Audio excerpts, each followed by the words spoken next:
What if you were forced to find keys for treasure chests in Kingdom Hearts 2? Well, with the latest version of the Kingdom Hearts 2 Randomizer, you can find out. Each world has a corresponding keyblade that allows you to open that world's treasures. For example, Halloween Town's keyblade is Decisive Pumpkin, Agrabah's keyblade is Wishing Lamp, and so on. So instead of walking into a world and looting the place clean, you need to find that world's keyblade. And that has the potential to make the seed more challenging, by blocking you from magic, abilities, other keyblades, and, well, pretty much anything. And if that wasn't enough challenge, the new generator also lets you lock each visit of every world, with each one having 2 special items. And if that wasn't enough challenge, there's a new game mode in the generator called Spike Hit List, where the goal is to defeat a certain number of super bosses, or completely level up a dry form, or yeet the bear. And all of this is what I decided to run with in this Halloween special, where I needed to complete 7 of these 10 objectives. And let me tell you, this was one of the meanest, spookiest seeds I've ever played in my 4 years of playing this randomizer. So what made this seed so awful? Let's find out. So first, let me put on my rat costume, and lucky for us, the rest of the cast of the game dressed up to get into the holiday spirit. And now we begin the shotgun. Now usually when we begin a rando seed, we'll go into Pride Lands because the first fight is easy to manipulate and it allows us to get around 20 or so checks. Then we go from world to world collecting all of the easy to grab treasures, all in an effort to find items we can use, such as magic and abilities. This is what the KH2 rando community calls shotgunning. But we can't exactly do that in this seed because we don't have any keys and we also don't even have access to Pride Lands. So instead, we're gonna do things that give us items as a reward for progressing the story, in the form of pop-ups and bonuses. We're gonna start out with Hollow Bastion since we get 2 checks in Merlin's house, as well as some checks from beating the Bailey fight. No, dude. By the way, pay no attention to the fact that this took me 20 minutes. It was 1 AM and my reflexes were dead. Okay, I'm trying my best. These settings are hard. Anyway, we beat Bailey, flew to Ansem Study for a pop-up, then went over to Disney Castle to escort Minnie. Unfortunately, we're getting nowhere so far, so I decided to bite the bullet and head into the dreaded Simulated Twilight Town, aka STT, aka Roxas World. So the Kingdom Key, the Keyblade we start out with, can only open 3 chests in the Garden of Assemblage. Except that's not true. I just lied to you, sorry. It can also open this chest because otherwise we would softlock. Oh. Wow, this reflect would have been really helpful in Bailey. But whatever, we have a tool now, which means we can feel comfortable enough to start completing some worlds. We're going to Beast Castle first, 1 because it's a low-level world, so it shouldn't be too hard to beat, and 2, it has a decent amount of bonuses and pop-ups. All we need for Thresholder is our Reflect. All we need for Thresholder is Rayman. Nice costume, Mickey. With him out of the way, we can head into Beast's room, and he has a pretty fitting, yet also kinda cursed costume. He's holding the Proud Fang, which allows us to access Pride Lands, but again, we need the Keyblade Circle of Life to be able to open chests in that world. So we're not completely home free yet. We're gonna continue here since not only can we beat Darkthorn, but we can also go into the second visit of Beast Castle for more pop-ups. We can beat Darkthorn pretty easily with no tools, using Beast Limit. Basically, for any fight here, random boss or not, Twin Howl is a very effective tool for keeping yourself alive and dealing decent damage. And Darkthorn ends up having our very first key, Bond of Flame, which lets us open chests in STT. But before we go back, we head into Beast Castle again to get the Rumbling Rose pop-ups, hoping for something good. Son of a ducker. Oh, never mind. Remember, duck flare spam always wins. So now we can open the chests here in STT and basically full clear this world. This also sets us up for Data Roxas, which is one of our hit list goals. You'll see at the top of the screen, some goals turn into this yellowy orangey color. That's me marking the squares as a note to myself that I have access to them. So as of right now, we can fight Data Zoldan and Data Roxas. We win the Scimitar from the Struggle Tourney, which lets us enter Agrabah, and we also find sweet memories to open chests in 100 Acre Wood. And we find Circle of Life in Nominee's room. Axel decided to dress up as Kanga, so we kill him for making such a disturbing decision, then head over to the world you're supposed to go to first if you're trying to be optimal. By the way, sometimes the reaction command manip works here even if you don't come here first. Sometimes you just get lucky, like me playing the seed. Here we find battlefields of war to get us into Olympus Coliseum, and we find some torn pages. That Yeet the Bear goal is slowly inching its way into our reach.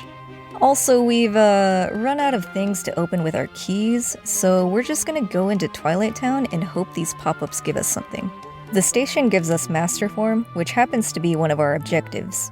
If we can find all of the other forms, we can get Master Level 7 and be one step closer to finishing the seed. So let's head to the Cavern of Remembrance to get started leveling this thing. And by the way, the cavern has its own keyblade we have to find to open its chests. So we can't grab all these checks yet, but something cool we can do is we can clip out of bounds and fall into the abyss to give us a shortcut back to the entrance. It's kinda neat, but don't do that in the vanilla game. You're gonna softlock. Now at this point, it's kinda hard to decide where to go because we don't have any more keyblades to check these worlds we have open to us. I decide my best bet is to just push worlds that lead us to the objectives on our hit list, such as Olympus Coliseum, which leads us to Zexion. I took a look in there while avoiding the rock before leaving to Agrabah. The tracker tells us that Olympus Coliseum's keyblade is in here somewhere, and I'm determined to find it so we can open all the chests there. I beat the Twin Lords and get... No, really? Wow, okay. I guess we'll do OC anyway. Reflect can carry us through Hades' escape, and a quick and easy strat for Cerberus is to use Limit Form. Except I don't have Limit Form, but I do have Auto Limit. So if he could just get me into critical health... Oh, dude, come on. Do it again. Oh, really? I think that refilled me to exactly where I was. No! Oh my god, the one time I want the dog to hit me. There we go, oh my gosh.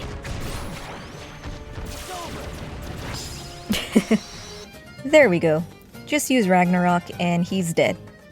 After getting through urns, we fight Demix, who's dressed up as Piglet with an army of minis. And he gives us the second Battlefields of War and a magnet. That lock will let us get to the second visit of this world, and also let us fight Zexion. We beat Hydra with the help of Rayman, and went straight into the second visit to fight Hades. Hades can be a bit of a frustrating one with limited tools, but we have Peter Pan on our side. Oh, nice costume, Peter Pan. Never mind. We have a kangaroo on our side. Like many bosses, this cheese strat is effective on Hades. Well, as long as Herc the Jerk doesn't ruin it. No! You fool! What have you done? Oh, okay.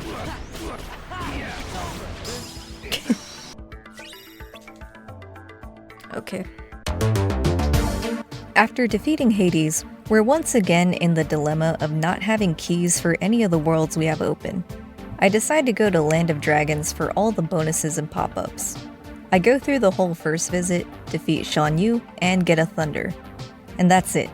There's Final Form and Halloween Town's Keyblade in there, but as usual, all the good stuff is probably in Throne Room. And sadly, skips are disabled in this seed. But it wouldn't even matter because we don't even have the key. But going through the Land of Dragons did reveal all of the hints for each world. And as we can see, there's quite a few locks in Beast Castle, so let's go there to beat Tigger, and see what we can find. Defeating him gets us a magnet, upgrading our spell to Magnera, which is fantastic, but we still found nothing that will actually unlock and progress worlds. If we weigh our options between Halloween Town and Port Royal, the latter has more checks we can get without keys. Plus we have a Thunder and Kangaroo Jack to get us through these fights. Hidden Dragon, which is Land of Dragons Keyblade, is on the boat fight. And we can see that either one of the ice creams or royal summons is before Barbossa. If you're wondering how I know that, it's because the randomizer generator has an option called Chest Type Matches Contents, which turns the chests into different colors depending on the type of item that's in it. These types of chests have visit unlocks. And from the tracker, the only locks in Port Royal are 2 ice creams and one of the 2 royal summons. I defeat Barbossa by sending him to the moon with Thunder. Pretty funny you can do that, by the way. And he gives us Rumbling Rose. which means we can open these chests and get Skill and Crossbones, Bone Fist, and the Sword of the Ancestor, unlocking the second visits of Port Royal, Halloween Town, and Land of Dragons. There's more pop-ups I can get in Port Royal's second visit, so I head over there hoping for an ice cream and get Royal Summons instead. I'm gonna hold off on Grim Reaper 2 for now and go to Land of Dragons, where I find Riku having some trouble with his costume. But in more positive news, I find Decisive Pumpkin, which means we can now for sure find Wisdom Form and a set of torn pages in Halloween Town. We also find Final Form in Throne Room, which is a big deal for a couple reasons. First of all, Final Form is a good dry form, and second, we didn't even have access to it in the first place, unless we found the form or we found Light and Darkness, because the new generator has an option to prevent you from spamming forms to try to brute force yourself into getting Final Form. It just keeps getting better. And I'm not even done highlighting these unique settings in the generator. I have one more to point out, and I'll explain it when we get there. Anyway, continuing with the run, we hop over to Halloween Town real quick and find Wisdom Form and Identity Disc. Okay. Let's go there to see if we can find Limit Form. Now, the good news is, Limit Form is relatively early before Hostile Program. The bad news is, we have no key. It's in Pridelands and neither the Hyenas nor Scar has it, and we're locked out of second visit. Now is a good time to catch up on some form leveling and look for the page in Halloween Town. Mr. Oogie Boogie dressed up as a wyvern from Kingdom Hearts 1, the 3 Pain and the Peepos dressed up as ducks, and even the Neo Shadows and Bulky Vendors dressed up for Halloween. I guess the game really wanted to show me these costumes because it decided to put the pages all the way on the experiment. At least it wasn't on Vexen because, believe it or not, we're over 2 hours into this seed and I still don't have a fire. Our next move is to go to Timeless River to try to get the Proud Fang to unlock the second visit of Pridelands. And surprise, surprise, I don't find it. I'm growing increasingly concerned as time goes on because we're rapidly running out of options. One of my last hopes is Hollow Bastion. I blitz through Demyx, the Final Fantasy Companion Gauntlet, and defeat 1000 of whatever these things are, and for all my efforts, I get 2 become 1. I don't have either of the World That Never Was locks. All I have access to are the first 4 checks of the world, and in them I find torn pages. That unlocks the 3rd page of 100 Acre, but... oh, there's nothing here. Come on, dude. None of the chests have anything good in them. This path is a dead end. But we have one more thing to try. Port Royal. Thankfully for us, we have the tools to beat Grim Reaper 2 efficiently using good old speedrun strats. We start with freezing him, then thunder him twice, reflect his attack, then freeze him again. While he's frozen, we can collect his medallions, toss them in the chest, and wail on him while he's vulnerable. Once we reach his health gate, he'll go collect his medallions again. All we need to do is guard or reflect, then use the reaction command. While he's in the air, we can lock onto him and thunder him twice to knock the rest of the medallions out of him. Gather them and put them in the chest, then wail on him again while he's vulnerable. His last phase, he goes a little crazy, so a good strat is to get up on these crates to avoid getting killed. Then when he's done with his tantrum, go into Master Form, cast Thunders to make him drop the medallions. Once they're all gone, freeze him with Blizzard, put the medallions in the chest, and finish him. Well, looks like the other ice cream might be on Data Luxord. Oh, it's right here. Oh my god. Oh, wait a minute. It's right here in the first room. I forgot to look because I'm a dumbie. So I fought Grim Reaper 2 for nothing, but you know what? We have one more path we can look at. And that's Disney Castle, where we can fight Marluxia or Terra. I'll try out Marley first. Oh, he looks like he messed up his makeup for his costume. And I'm about to ruin it even more with Duck Flare spam. A lot of this fight is me guarding his attacks and attacking him while he's open, then using Duck Flare in Final Form during his second phase to push him into DM phase, where all I need to do is dodge either his Scythe attack or this attack he does called Final Judgment. After beating him, I get nothing. Oh, I guess I could do this too. Yeah, let me check the chests here to make sure I'm not crazy. And there's Proud Fang. Sorry, I'm a Pepega. So again, I fought a boss for no reason, which is funny, but there's no time for laughter because this presents us with a problem. We have no other paths left, except for one. So all of these settings combined together can result in some pretty interesting seeds. Now, fair warning, this does get a bit complicated. I'm gonna do my best to explain in the simplest way I can, but make sure you pay attention, because this will be on the final exam. Okay, so all of our non-yellowy orangey goals are still unavailable. For Pooh, we need 2 torn pages, and they're in Twilight Town and Hollow Bastion. For Axel, we need 2 ice creams to complete Twilight Town. For Saïx, we need the other Proudfang to complete Pridelands. For Xemnas, we need both visit unlocks for the world that never was. For Larxene, we need the other identity disc, which is in the world that never was. And for Master 7, we need Valor Form and Limit Form. Valor Form is in 100 Acre Wood, so we need the pages for that. Meanwhile, Limit Form is in Space Paranoids. We know it's in a chest, but we need Photon Debugger to open it. That Keyblade is in Prideland's second visit, but the lock for Prideland's second visit is in a chest in Disney Castle, and we need Monochrome to be able to open it.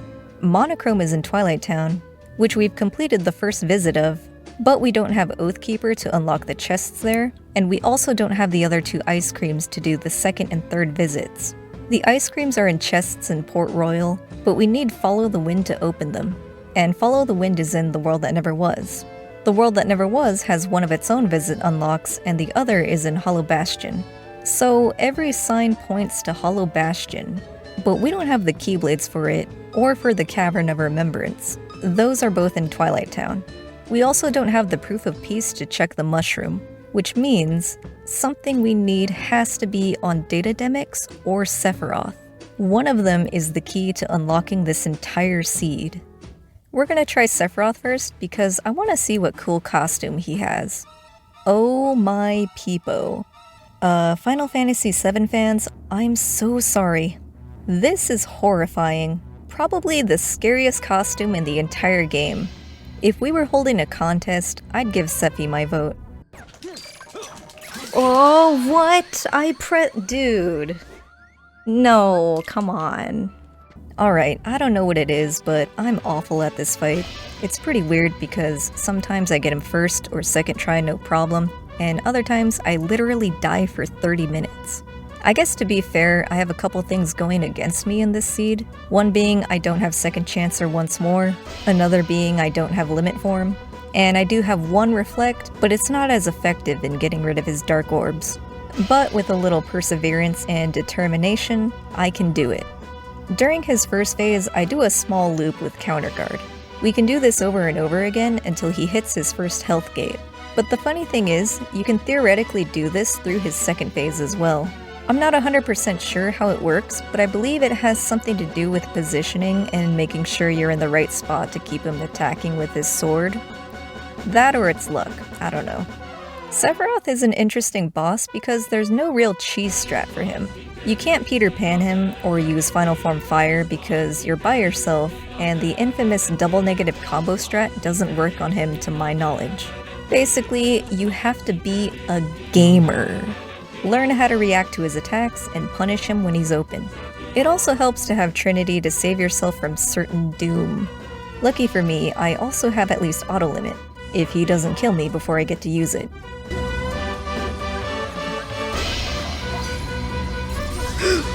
Okay.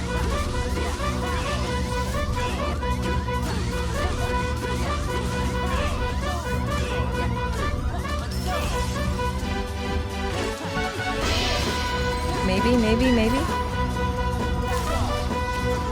Okay. Okay, he has Oathkeeper. And as we predicted, he has a key. Specifically the key for Twilight Town.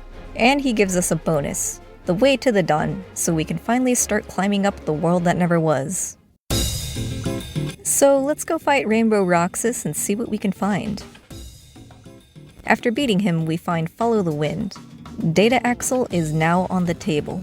We get both ice creams from Port Royal, then make our way through Les Boys in Twilight Town to the mansion. Here we find Sleeping Lion to open chests in Hollow Bastion. We also find torn pages, and we fight alongside Kanga for Disney Castle's Keyblade. While we're here, we fight Data Kanga. This guy can be a bit monka when you don't know how to loop him, but once you get it going, the fight becomes a piece of cake.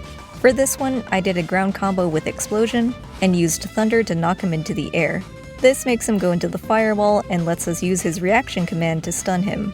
Then we repeat another ground combo into Thunder into the RC.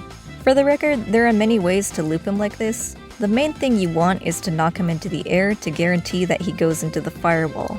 At the end of the fight, we need to do the full reaction command to clear the fire floor, and now we can kill him. Back to Hollow Bastion, we get the pages in Ansem Study, and head over to 100 Acre Wood to get Valor Form from the Spooky Cave and Yeet the Bear. 2 objectives down, 5 more to go. Looking at my options, I'm thinking we could go for Data Zemnis. The World That Never Was has its own visit unlock, and we can also grab another Fire and Identity Disc to make Larxene an option. We fight Xigbar, who's dressed up as Owl, by using a Stunlock strat where we attack him with Final Form and use Magnet as our second finisher. The Magnet stuns him, allowing us to do the same combo over and over again. Then we fight Luxord, who's dressed up as Yami Yugi from the hit anime Yu-Gi-Oh! We can do the Explosion loop on him, which is timing your combo so that Explosion destroys the cards as he summons them and knocks him back before he jumps away. We can get through this fight like this, dodge his DM, play the minigame, and finish him. Next up we have Sayax, dressed up as Eeyore. Nothing too special or fancy here, sorry Eeyore. We beat him and get the identity disc, and that's all we get. So we've checked the chests here, and we've done all of the story content up to this point, but we're missing the second visit unlock. But it should be in this world according to the tracker. Did we just discover a bug in the generator?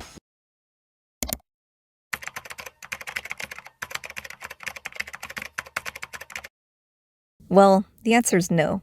So earlier I mentioned I had one more highlight of the new randomizer, and that's this option right here called Beatable. There are 2 accessibility options, 100% locations and beatable. 100% locations guarantees you have access to every location in the seed. Beatable means you're only guaranteed access to the minimum requirements to beat the seed. In our case, we're playing hit list, and we set it up so that we need to beat 7 out of 10 objectives. Beatable means we're guaranteed to be able to complete 7 of them, but it doesn't necessarily mean we have access to all of them. Sometimes we do, but sometimes we don't. So that's what happened here. The seed just decided, hey, you know what? You don't get to fight Zemnis this seed, go somewhere else. And all of this combined together is what made this seed one of the silliest seeds I've ever run in my 4 years of playing this randomizer. Aren't the randomizer devs crazy? Or maybe I'm crazy for running with all these settings on. Anyway, let's wrap this up. Long story short, we got the rest of the stuff we needed, then did a mini boss rush. Yeah, man. Zexion is a big nerd and a big pushover. We free our buddy Goofy, thunder him to stun him while we go into Final Form, then do some Final Form fires to melt his health down, then finish him with a limit. No. That's what I get for being a bully. Well, at least his DM isn't that hard to deal with. The blue light flashes 13 times before stopping. Get into the light, use the reaction command, get him out of the book, and he's dead. Next we fight Sayax. Admittedly, I'm not good at this fight, but I always try my best, and that's all that matters. I like using Final Form Fire on him, along with some basic combos and Limit Form if I have it. I also like using Duck Flare, but Donald loves dying everywhere he goes, so we're gonna very carefully dodge his DM and try not to get killed. After his Berserk, we can use his Claymore to snap him out of it and get some damage in. This is pretty much how I do the majority of this fight, and we beat him, no thanks to Donald. Now we're gonna fight Zaldin. For Zaldin, I want as many reaction boosts as possible, because I'm gonna be using the jump reaction command to do the vast majority of damage. We open the fight with Duck Flare for some easy damage, then guard his attacks to get jumps. Same thing when he starts jumping on us, we dodge him, get jumps, and attack him. We push him into DM phase, and I almost ducking died here, but thanks to Goofy, we're still in it. After dodging his DM, you can deal with his final phase by letting him attack, jumping and dodging that attack, and casting Magnet. You're hoping he starts jumping so you can get jumps and use them on him. This is how the rest of the fight goes, and we kill him without too much trouble. And now the final boss, Data Roxas. We switch over to a combo boost Keyblade because, as you'll see, ground combos are going to be our main attack. For first phase, we're going to guard if we need to, and try to reflect whatever attack he does. Then do a full ground combo and dodge his attack. We can repeat this until he goes to his next phase and steal his Keyblades. I use Trinity to get some damage in, go into limit form, then start Ars Arcanum while I pop an elixir. It's important we don't do the finisher of ours because that adds revenge value. I'm not going to explain what revenge value is, but basically if we do the final hit of ours, he might attack us when we least expect it, so we're just not going to do it. I can do a couple ground combos, then time it so that I start Rs again as he attacks. The Rs limit gives us invincibility through the start of the attack and lets us repeat this over and over again. 2 combos, then Rs. I messed up a bit here, but personally, I think this strat is pretty neat. Whew. Very easy, very simple. And now, finally, after nearly 5 hours, we're done. The horrors of this seed are behind us. And if you, viewer, are brave enough, you too can play with these settings using the latest KH2 randomizer generator. Or not, you can just play with normal settings and not be a complete psycho like this rat.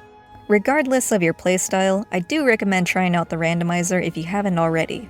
As you can see, it can result in some pretty wacky things. And if you want to see more creative stuff you can do with it, check out my other videos. Anyway, thanks for watching. I'll see you all in the next run.